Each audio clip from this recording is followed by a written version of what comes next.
Bíblia é um livro sobre ofertas. Aí alguém fala, não, a Bíblia é um livro sobre Jesus. É mesmo? E quem é Jesus na mão de Deus? A maior oferta de todas. Porque Deus me deu a terra de forma natural e eu vou usar princípios, não regras. As regras nós vamos quebrar todas aqui. Igual o mestre. Eu só não vou quebrar uma regra que me pediram. Para o pior palestrante, eles pediram para falar metade do tempo, que sou eu. E eu vou cumprir, que é o máximo que eu posso fazer por eles.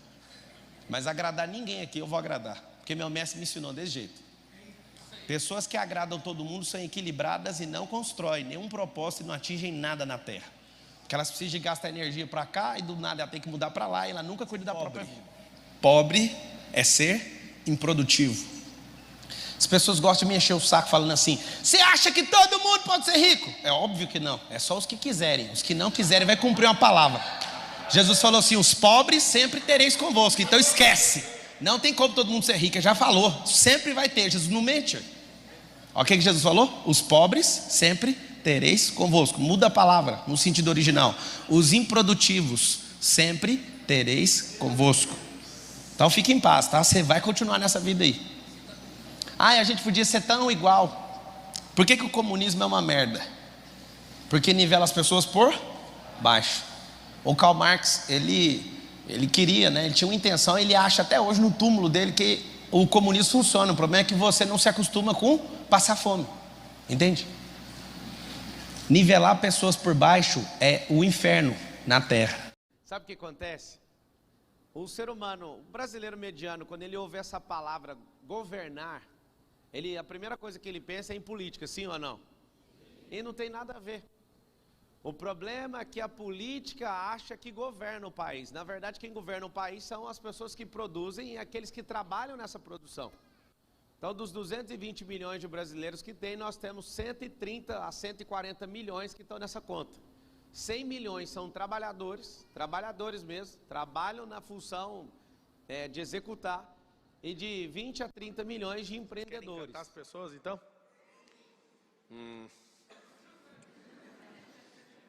Então anota aí, precisa arrumar a voz, a cara, tem que amar a gente. Na verdade, você tem que excluir essa palavra encantar a pessoa e colocar a semente que vem antes disso tudo, que é ser verdadeiro. Só que não pode ser sincero demais. Anota a expressão que vai abrir a noite de hoje, chama verdade com açúcar. Verdade com açúcar. O que é verdade com açúcar? Nem todo mundo consegue suportar o que você tem para falar. Nem todo mundo. Então como é que eu vou encantar as pessoas? Preciso de mentir? Não. Preciso de enganar? Não. Preciso de manipular? Não. Verdade com açúcar. Entenda uma coisa, o seu cérebro, ele é um cérebro que gosta de economia. Por que economia? Quando o seu cérebro se depara numa situação, e essa situação, ela traz algum desconforto para você, o seu cérebro, ele cria uma nova trilha cerebral, falando o seguinte, não invente fazer isso mais. Por que isso? Porque se você tentar entrar nisso, você vai se expor ao ridículo, você vai gastar energia, você vai fazer um monte de coisa, e eu não quero que você passe mais por isso. Você vai notar uma coisa, e você que está assistindo aí da sua casa, não sei onde você está, você vai notar o seguinte, existem traumas emocionais, existem eventos emocionais, são assuntos diferentes. Um trauma, ele tem um impacto médio ou alto, um impacto complexo dentro de você, e não destrava de qualquer jeito não, mas o evento emocional é mais simples. Todos vocês estão assistindo, eu vou falar por baixo. Todos vocês estão assistindo, vocês devem ter pelo menos uns 200 ou 300 bloqueios emocionais. E esses bloqueios são idiotas. É idiota quando você ouve a história de outra pessoa, mas quando o bloqueio é seu, o negócio é sério. Então o que é essa parada de a causa? Eu quero deixar bem claro para você que não existe milagre em desbloqueio.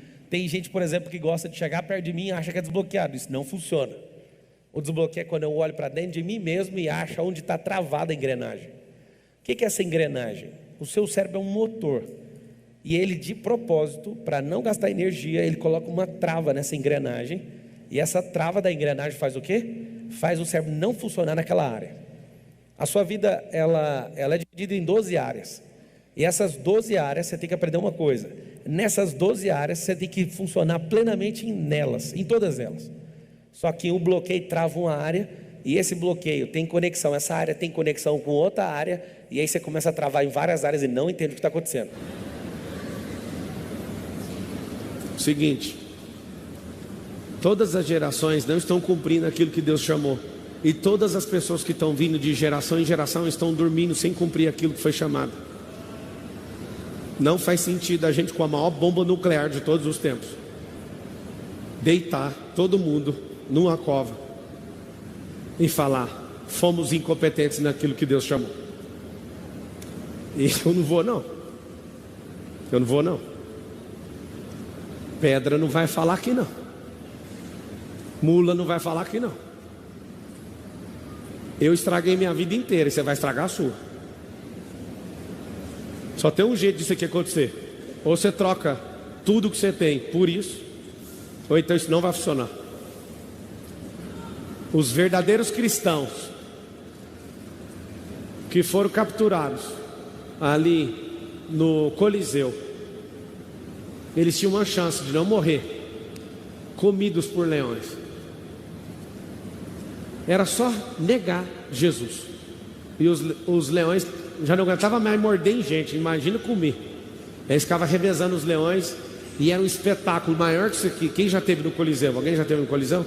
Ali tem muito sangue que foi derramado de forma injusta, gritando naquele lugar. Eu estive lá, uma frequência absurda.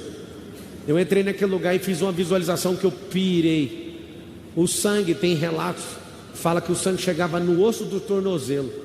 Você imagina você pisar numa arena que é umas 6 vezes maior que essa, e essa arena inteira, maior que um campo de futebol, o tanto de sangue que tinha no lugar chegava no osso do tornozelo. E eles perguntavam para as famílias: vem cá, vai negar Jesus ou não? Não. Então vocês são os próximos. Eles ficavam assistindo outras pessoas sendo mordidas e mortas pelos leões. Os leões cansavam. Os relatos é que os leões não davam conta de morder, gente, nem comer dava conta. Aí ficava revezando esse leão, ferro nesse leão, e as pessoas uma atrás da outra. Os verdadeiros cristãos, a cópia dos cristãos do passado, não tem nenhuma proximidade com aquele povo. Nossa nação não é perseguida, e a gente é o povo mais frouxo que já existiu. Nossa nação encontrou prosperidade, a gente acostumou com isso. A gente vive culpando o presidente da república, só que você não cuida nem da sua casa.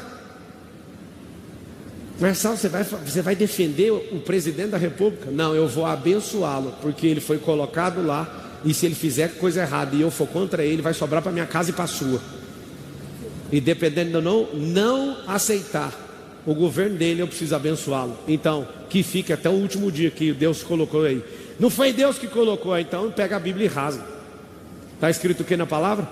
É o Senhor que coloca e remove os reis. Nós merecemos o rei que nós temos. Enquanto isso, vamos desanimar? Aí alguém está assim: não, eu não mereço. Merece. Um povo merece o rei que tem. Mas aqui está o chamado dos generais. Nós não dependemos desse rei para falar com o verdadeiro rei da glória. Nós não dependemos das canetadas desse rei para nossa família prosperar. Nós não dependemos desse rei para treinar. Nós não dependemos, mas precisamos de abençoar, porque ele não vai nos ajudar, mas ele sim pode ser a pessoa que mais vai nos atrapalhar. Então, por favor, você como cristão, deixe de ser maluco. Abençoe a pessoa, mesmo não concordando com ela, senão eles vão ferrar a nossa nação. O que nós precisamos de fato? Mesmo com o coração doendo, se é cristão, abençoe ele, porque senão isso vai ferrar a nossa vida. Nós somos uma nação que não é perseguida. Por que a gente não explode? Você vai em África, você fica doido. Eles têm tudo, mesmo não tendo nada. Nós não temos nada, mesmo tendo tudo. É assustadora a diferença. Mas só, seja prático. O que é que você quer que eu faça? Eu? Vá cuidar da sua vida. Vai ativar esse chamado. Vai peitar todo mundo. Se Jesus foi questionado pelos parentes, Jesus começou a fazer o rolê que Deus mandou. Os parentes de Jesus falaram para ele: não, gente, não dá bola para Jesus não. Jesus está fora de si. Acha para mim um versículo e põe aí, porque tem gente que não acredita quando eu falo isso. As pessoas falavam: gente, vai devagar, Jesus está fora de si, acha essa passagem para mim. Quando isso aconteceu, eu li, eu falei, se Jesus foi alertado pelos parentes que estava fora de si, quem sou eu para passar ileso, cumprindo o chamado?